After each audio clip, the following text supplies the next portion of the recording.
Hi guys, today we're looking at Year 10 linear graphs with a focus on sketching graphs in particular, so let's get into it. Alright, so each straight graph has two properties and they're made up of its gradient and its intercepts.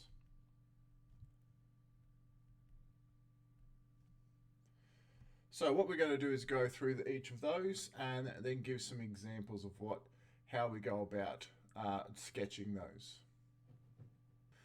So gradient is the numerical measurement of how steep a line is. So the value is found by comparing the change in the vertical distance, the y value, against the horizontal distance, x value.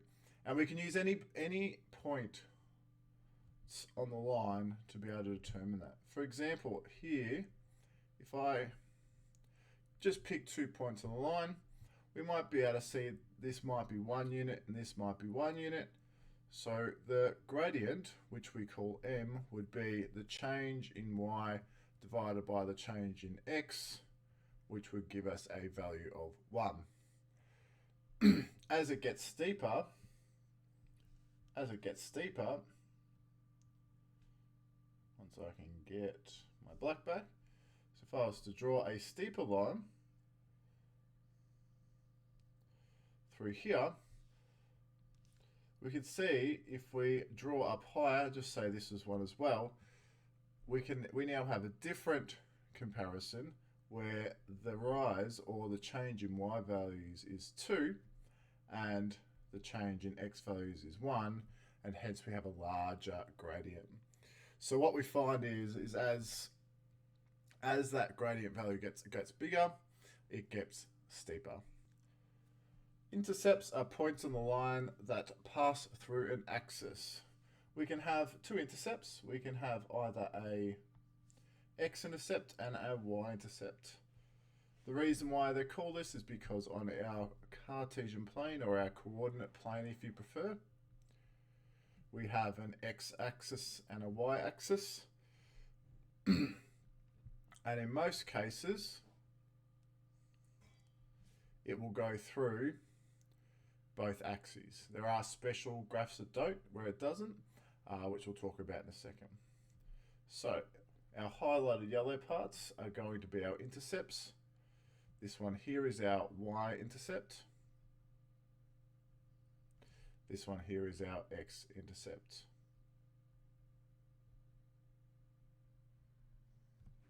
Let's have a look at an example. To find the gradient and the y-intercept of these linear relations and sketch each graph. So what we've got here is y equals 2x minus 1. What form this is what we call y equals mx plus c form. And what we need to know about this form is that the coefficient of x, which is our m, is our gradient. And the coefficient of c is our y-intercept. So if we're reading off this graph, what we can see here is our gradient is 2 and our y-intercept is at -1. So we can use that to help us draw our graph.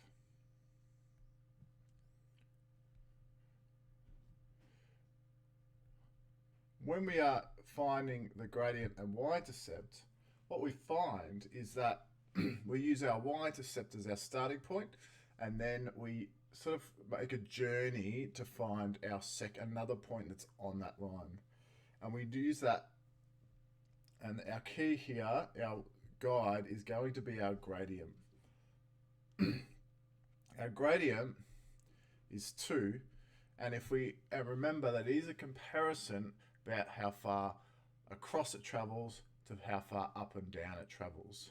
So what this tells me is in order to find a second point on this graph, I can go up 2 units and I can go right 2 units. So using my y-intercept as my starting point, I will go up 2 units and then right 2 units, and I know that will be another point that is on the line. So we've got our first So we've got our first spot, which is our -1. Let's mark that. We're going to go up 2 to +1 and across 1 to +1. We're going to mark that spot. When we're doing this, we want to make sure that we label that point, because we want to be able to measure what that gradient is, and we can't do that if we don't know the exact coordinates. So once I've done that, it's about sketching a line that passes through both points. Any straight line graph only needs 2 points. If we think about it, any 2 points that I draw, and I'm trying to draw a straight line, there is only one line that can pass through those 2 points. So any strategy that we use is using that technique. Once I've done that, I am done. I might just label it as well, 2x minus 1. Let's have a look at part B. We have 2x plus 3y equals 3. The question's asked me to find the gradient and y-intercept. Unfortunately, it's not in gradient intercept form. So what I actually need to do is change to y equals mx plus c form. What this really means is I need to change the equation to make it y equals. So what I'm going to do here is I'm going to get y by itself by first moving over 2x. So I'm going to subtract 2x to both sides. Let's cancel that out. I'm left with 3y equals, now because I don't want it in mx plus c form, I'm going to write minus 2x plus 3. So I'm just switching them. And then I'm going to divide by 3 to cancel out the 3 in front of the y. And now I have mx plus c form, which is exactly what we want. Our gradient and y-intercept are very easy to find. -2/3. Great thing about that is our gradient is already in a fraction, so I don't have to create a fraction like I did in the first problem. So, same process, I draw my Cartesian plane. Very beautifully, I might add. My starting point this time will be at 1. And if we're looking at our gradient here, -2/3, it's telling me to find another point in the line. I can go right 3 units and I can go down 2 units from the y-intercept. So I'm going to go right 3 units, 1, 2, and 3. Then I'm going to go down 2, 1, and 2. There's -1. And that's going to be my new point. I'm going to write this as 3, -1. So we should be able to see here 1, 2 down, and then 3 across to get to that point. Last part is sketching the line that passes through both. Hopefully I can do this all right without completely butchering it, and I'm done. Let us look at sketching with 2 x-intercepts example. So in this problem, we've been asked to find the x and y intercepts, and there's actually quite an easy technique that we can use for this. So if I look at A, we can see it's already in mx plus c form, which isn't the best form for this technique. However, we can still use it. What I like to do is have a very formalized process where I draw a table up, x-intercept and y-intercept, and then I write let y equal 0 and let x equal 0, just to remind me what I'm doing. So on the left side of the table, I'm going to substitute y equals 0 into my rule, and I'm going to solve for x. On the right hand side, I'm going to substitute x equals 0 and then solve for y. So let's do that now. We're going to substitute it in. So I've got 0 equals 2x minus 8. We're then going to solve.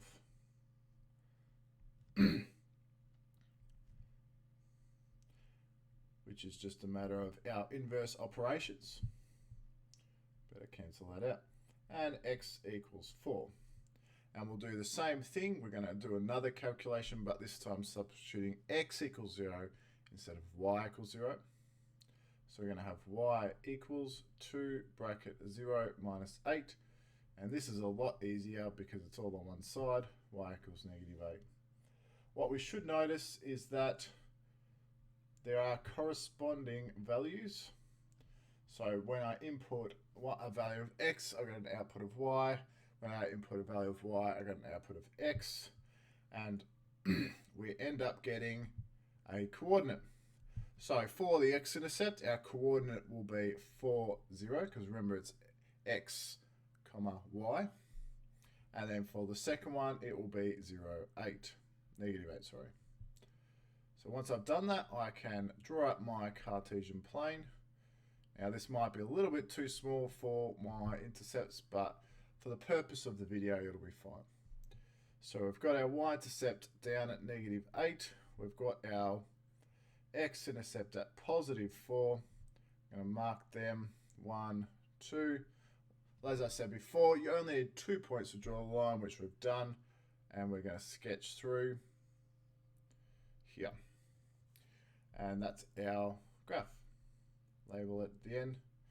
Now, the reason why this technique works is you have to understand that any value along the x-axis, any point along that x-axis, the y-coordinate will always be 0, because y is always a measure of vertical distance. If we look at the Cartesian plane, anything that's above that x-axis will have positive y-coordinates because it's above it, and it'll have negative that are all below it. So if it's on it, it has to be 0. And the same is true for the y-intercept, where x will always be 0, or x-coordinate will always be 0 anywhere along that line. So let's have a look at B. So here's our second one. Now this one's more set up for this technique, and you'll see in a second. Not that it was hard for the first one. It was really just, this is just even easier with this one, I guess you'd say. So, same process. I'm a creature of habit. So we're going to substitute it in. Y equals 0, so it's minus 2 times 0 equals 6. So minus 3x equals 6.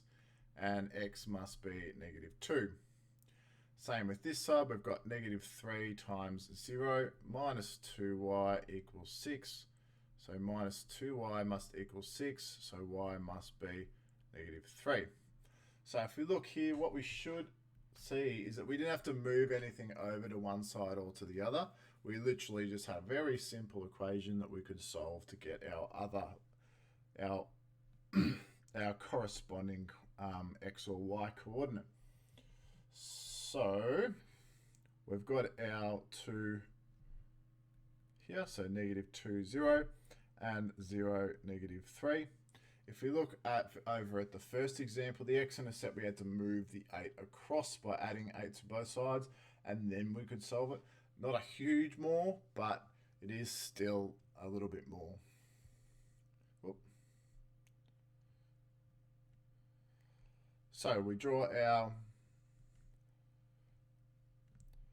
Cartesian plane, x and y. We plot our 2 points, so our x-intercept was at negative 2. There's negative 2. Our y-intercept was at negative 3. Let's mark those points, and we sketch our line really, really accurately, like I've done just then. And we are done. So there are 3 types of special lines that basically don't have 2 intercept points, and because of that, they are special. The 3 lines we look at are horizontal lines, which have the form x equals, we'll go with d, just any letter, it doesn't really matter what letter we say, it's just a constant number, so like 2, 3, 4, 5, 6. Vertical lines,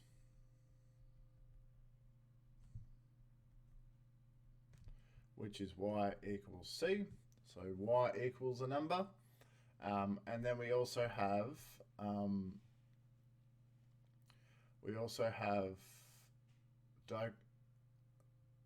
diagonal lines that pass through the point 0, 0. And these ones are in y equals mx form. Makes sense if we think about mx plus c. The c is our y-intercept. If there's no c value there, it means the c value is 0. So it means it passed through the y-intercept to 0, which is our origin, okay, which is 0, 0. So let's have a look at our special line examples. Y equals 2, x equals -3, and c is y equals a half. I wrote C instead of A. Good. So what we need to understand is y equals 2 is a horizontal line. So what we're going to, and it will pass through y equals 2 on the y-intercept. So 1, 2. And of course I've put that in the spot where my line's going to go straight through, so it's going to look rather dodgy. It will go right through that point, and we've got y equals 2. And that's all we do there. The biggest mistake I see with these kinds of problems as a teacher is people getting the horizontal and the vertical lines mixed up. So they end up drawing a vertical line instead of a horizontal line. The second thing is they only plot one point. So they might just plot the y-intercept and that'll be it. Let's have a look at B, which is x equals -3. This one will be a vertical line that passes through x equals -3. And the reason why this actually happens and why it's actually a line is because, oh, that's not very good, which is because if we were to look at every single point that is along that line, there will be one value, one of the two coordinates that will stay the same value at any point along that line. And that is the x-coordinate. Anywhere along that line, the x-coordinate will always be -3. The vertical distance away from the x-axis will change. It might be 1, 2, 3, 4, 5, 10 million, whatever. Or -1, -2, -3, -infinity. The one thing that will always be the same in that graph will be x, the x-coordinate of -3. And that's why we're able to express it as such. So, not much to it. Just about making sure I remember which one's which. The last one, y equals -1/2 x. Now, this one works a little bit differently because we have to acknowledge that it starts at the origin. What this means is that our x and y intercept technique does not work because our x-intercept and our y-intercept are the same in the same spot. So we're going to have to use our gradient to help us find our second point. Alternatively, I can substitute an x value and get a y value output to get something like that. However, I'm having to do more work to get the same result. So in this case, I'm going down 1 and right 2. So we're going to go down 1 and right 2, 1, 2. And that's going to be our point on the line. So I'm going to sketch that. Real wiggly one there. And I'm also going to label this point as well, so we know that our gradient is -1/2. We should see that it goes down 1 and across 2, and we're done. So this is using essentially the same technique as sketching with the gradient and y-intercept. The only thing that's different is that you don't have a y-intercept, or you have a y-intercept of 0. So context. So linear modeling can be used in lots of real life situations. The most common is modeling that is linear, that is with money. So for example, it might be like a tradie has a call out fee and then charges this much per hour. Now, just like with linear graphs, we usually get given two pieces of information.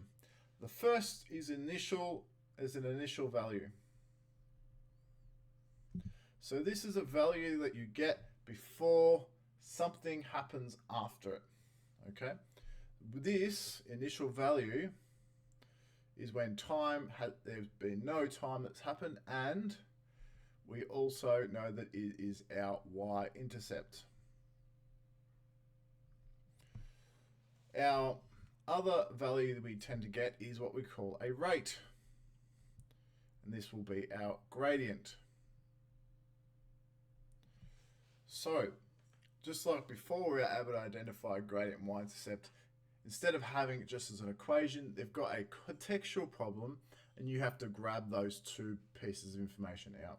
The biggest word there are words that can help us identify what is a rate. So what you might see are words like per hour or for every.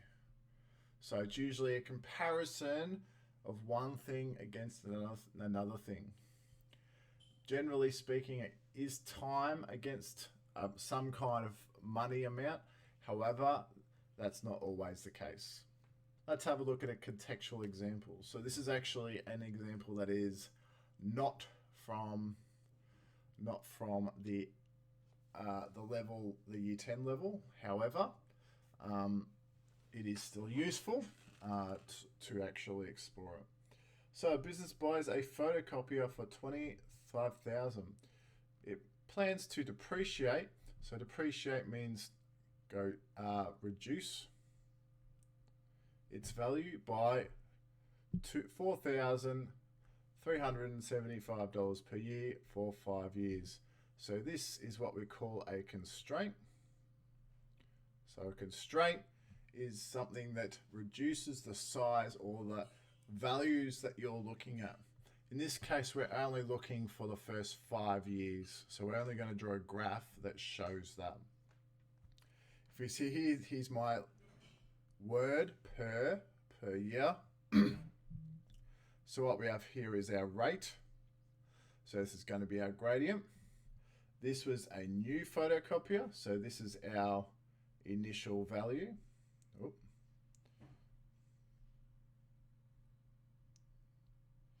At which time it will be sold. And it's also given us, instead of y and x, it's given us v and t. So t will be our x value, v will be our y value when we're doing this. So we're writing down a linear model first. Now we're going to put it in the form of v equals mt plus c this time. Maybe I should make that a bit more t-like and that more a bit plus-like. We have been given m and c in the problem. Our c value here is our initial value, which is $25,000.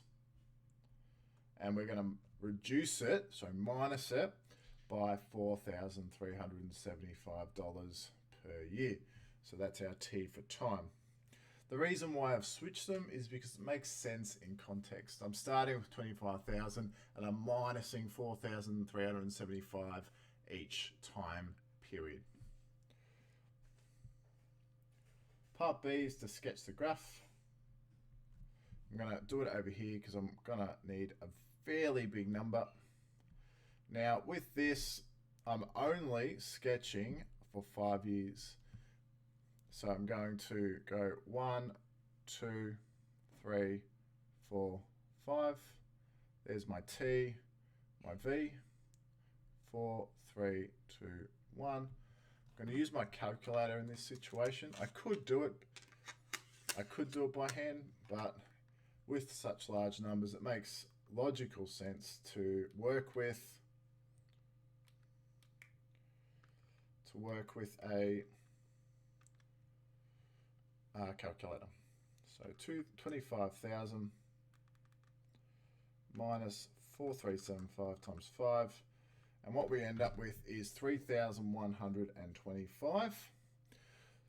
Now, my starting point was 25,000, so I'm going to say 25k. Obviously, if you're writing this in your book, make sure you do it bigger and write 25,000.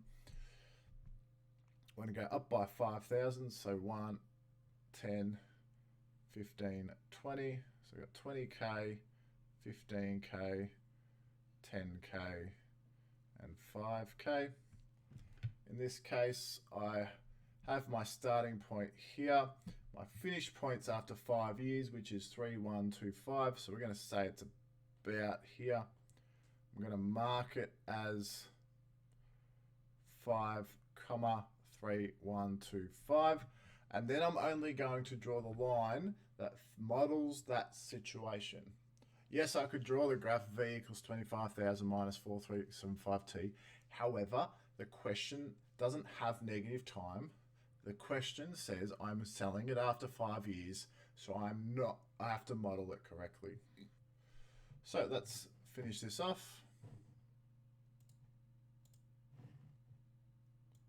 with a line that goes from here to here, and then we are done with that one. That's predicted after 2.6 years. So if you look at this, 2.6 is around about here, and I go up. And I'd say if I was to use the model, if I was drawing it accurately, you'd say it's 13,000-ish. If I'm doing exact, obviously I'd substitute t equals 2.6, and then I would solve that way. So let's just see how close my model is compared to what it should actually be, just out of curiosity. Times 2.6. I've got 13,625 is the exact value. I predicted 13,000. That's pretty good.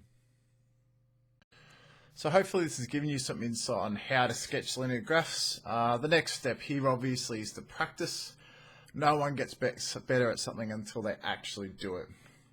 If you like the video, give it a thumbs up. If not, give it a dislike, and let me know in the comments what I can work on for next time. See ya.